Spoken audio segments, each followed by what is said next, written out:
Hello, and welcome to our recording today. My name is Colin Longmore. I'm the Grassroots Outreach and Education Specialist here at Network, and this is a special re-recording of our October community conversation on the spirituality of Network's political ministry. Today we have a special guest, our Network historian, our very own Sister Mara Rutten, and she's going to be leading us through this journey today. So with that, I will pass it over to Sister Mara.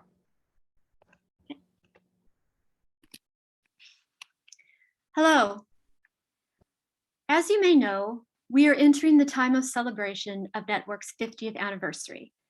And so we have been and will continue to reflect on Network's history, not only its foundation or political successes and disappointments, but on who we are, where we came from, what's kept us going, and where we want to be headed. A lot has changed over the last 50 years in geopolitics, technology, US politics, and the Catholic Church. In other ways, it often doesn't feel like much has changed in terms of poverty, racism, sexism, military conflicts, and the Catholic Church. Network has changed too, from a staff of 2 sisters working in borrowed offices on a budget of $185 to a respected lobby with a base of 100,000 religious and lay members and supporters in all 50 states. But what's kept Network going through years of ups and downs in the halls of government and the institutional church has been a commitment to social justice and to those pushed to the margins, based on deep spiritual roots in the gospel and Catholic social teaching. So today I'm going to speak to you very briefly about this Catholic social teaching tradition and how it has guided us over the last 50 years. Before the 1960s, women religious in this country were primarily associated with institutional settings such as schools, hospitals, or parishes. But the world was changing. The Spirit was moving African Americans, Indigenous peoples, women, and other groups of people toward greater freedom and equality. The Church, too, had its moment. John XXIII convened the Second Vatican Council with the idea of making the Church more responsive to the needs of the world by throwing open the windows of the Church and letting the fresh air of the Spirit blow through. Religious congregations were called upon to revisit their founding charisms and constitutions, and the sisters didn't just open the windows, they took off the screens. Many of them, like the 47 who came together at Trinity in 1971 to form Network, felt the call to work with those marginalized in inner cities, on Indian reservations, and in rural areas left behind by the prosperity of the post-war years. What they noticed was that the poverty they encountered could only be overcome by breaking free of the system of injustice that kept folks perpetually poor. The sisters were well-versed in what economists, philosophers, and political scientists had to say about why people experience poverty, but they were not forming a special interest group to promote one solution or another, or to adhere to one or another school of thought.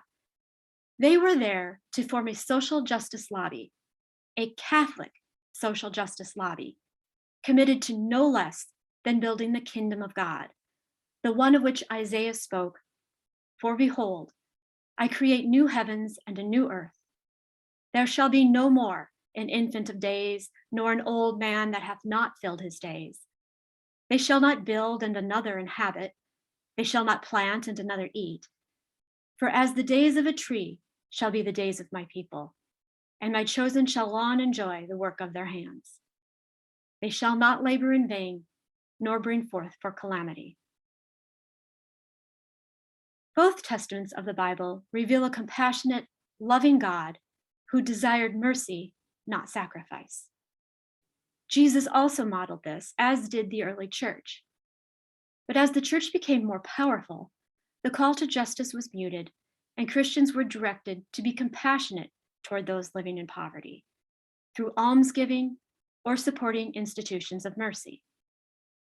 This was the predominant approach until the advent of the Industrial Revolution, when church authorities started to question whether this was enough. In 1891, Pope Leo XIII, writing in Rights and Duties of Capital and Labor, called for social change, expressing concern about the misery and wretchedness pressing so unjustly on the majority of the working class. Considered the foundational text of modern Catholic social teaching, it examines the relationship between labor and industry, supports the rights of unions, and calls upon the state to protect human rights and promote justice, and calls upon the church to speak out on social issues. It also stressed the dignity of each person and recognized the special place those living in poverty held in God's heart, a concept later elaborated upon as the preferential option for the poor. Later documents would expand on this.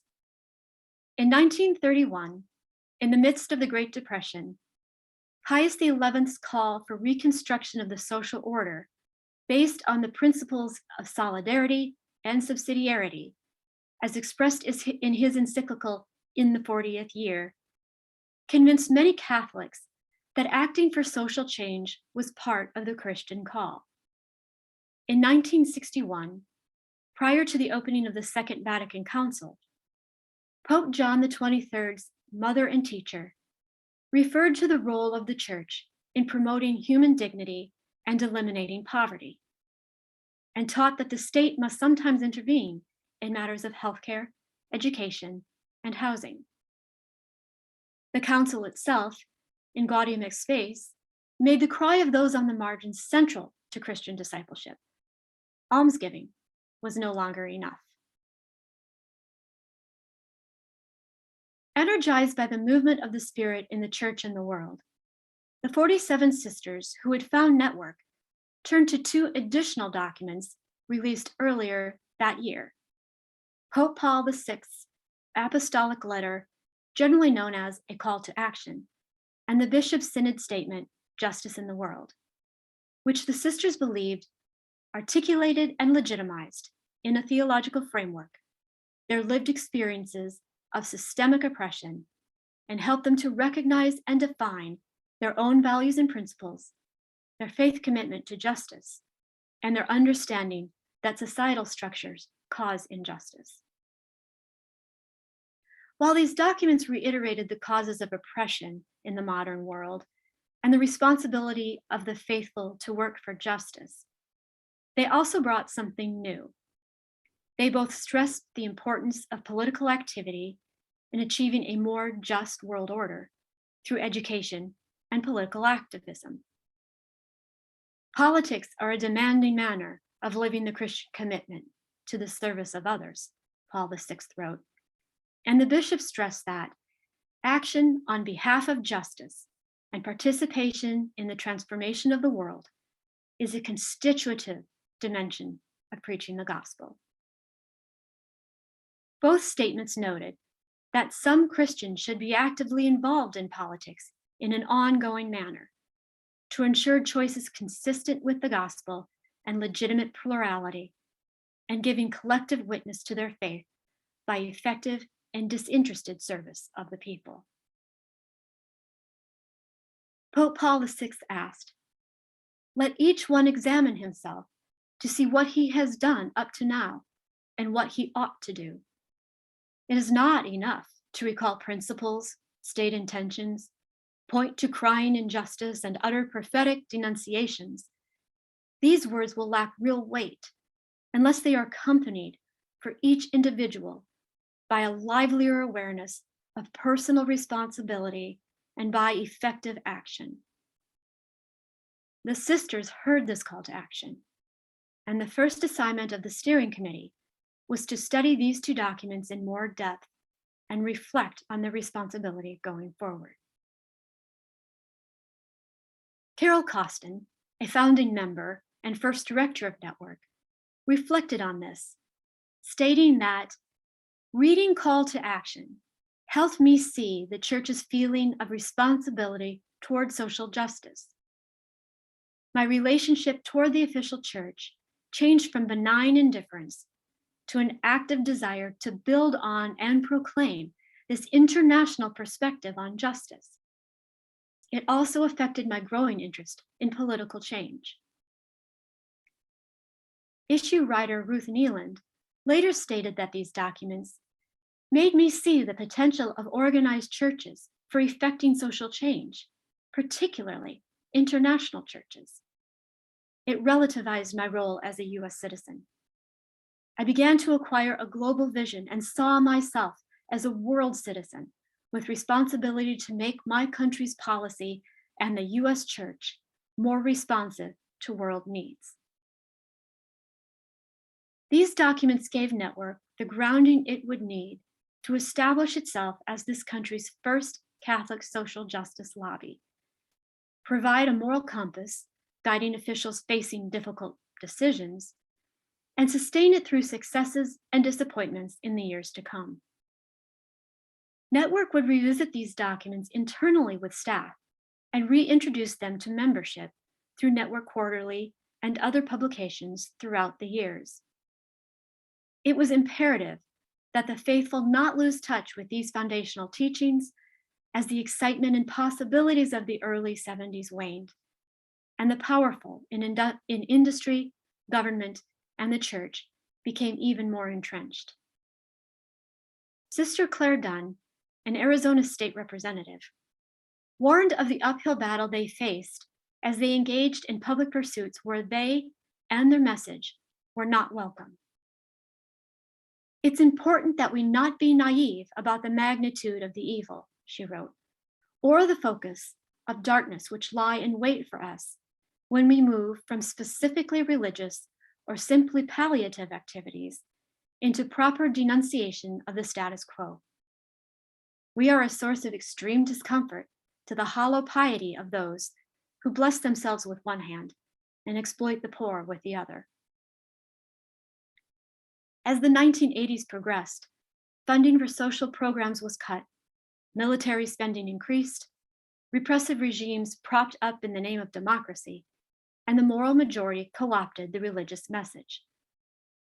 Network worried about the church's stand, asking if the church was working for structural change in the demanding manner advocated by its own leaders in 1971, or was it over-identified with the national systems it was charged to critique? Did the institutional church proclaim the document's values so loudly that all its members heard the call? Despite the church's official commitment to the poor and the oppressed, the immigrant and the prisoner, as time marched on, politically, it was predominantly associated with the abortion issue, and most Catholics in the pews knew little about Catholic social teaching. Questions concerning the church's role in politics, when it came to social justice, arose both within and outside the church. Reverend J. Brian Hare spoke of this at a Network legislative session in 1986. The separation of church and state can never become the separation of church from society. Many people who complain that the churches are violating the separation of church and state as they engage public issues, either intentionally or unintentionally, mean something very different. They want a church silent on social issues, and that is not the separation of church and state. We can never accept the separation of the church from the society. That is because in the society as a whole, there is a range of moral issues that directly questions the gospel. Those who adhered to the teaching's call to political ministry received another blow in 1980 when Pope John Paul II prohibited religious from holding public office. Father Robert Drinan, a US representative from Massachusetts and partner with Network, was forced to resign office, and priests, brothers, and sisters serving in public office around the country were forced to choose between following their ministerial call or leaving their religious congregations. In the years to come, The struggle would not be for Network to remain faithful to these church teachings, but rather to remind the institutional church that its action in the public realm came from the church itself. Nancy Sylvester noted in a 1989 talk that I often stand back with amazement, realizing that the problems that I have with certain church structure and law is the direct result of taking Vatican II seriously. The culmination of this discord was made public in April of 2012, just days after Network celebrated its 40th anniversary, with the announcement of the Vatican's doctrinal assessment and mandate of the Leadership Conference of Women Religious, in which the relationship between LCWR and Network was identified as under review. The amount of support American women religious received from the faithful and a sympathetic press may have surprised the Vatican, but not the sisters who had followed the call to action all those years ago. Network seized the moment to take its message on the road and educate the public, Catholic and non-Catholic alike, about the needs facing our brothers and sisters, and show how the sisters and lay members were living out the gospel and church teachings by advocating for a more just society. The nuns on the bus would force people to think about who was the church and what our responsibilities were to God and to each other. This message was amplified with the election of Pope Francis, who has picked up the gauntlet of promoting Catholic social teaching. Calling back to the dignity of each person, as first stated by Leo XIII and reaffirmed by later popes, the Church calls us to follow the examples given by Jesus and the prophets of the Hebrew Bible to build the kingdom of God. Responding to the perception that the Church identified with only one issue, he noted that the lives of those on the margins were equally sacred to those of the unborn and required Christians to work on their behalf. And during the 2020 election, Network challenged its members to be Pope Francis, multi-issue voters. Today, Network continues to adhere to these foundational documents as it works for fair immigration policies, voting rights, an end to racism and sexism, justice system reform, and meeting the material needs of all US people. As we enter into our 51st year, we continue to walk with those in need, and to those in power, we speak up for those who cannot speak for themselves, for the rights of all who are destitute. Speak up and judge fairly, defend the rights of the poor and needy, as God has commanded us to do. Thank you so much for journeying with us, and we look forward to this year-long celebration of Network's history.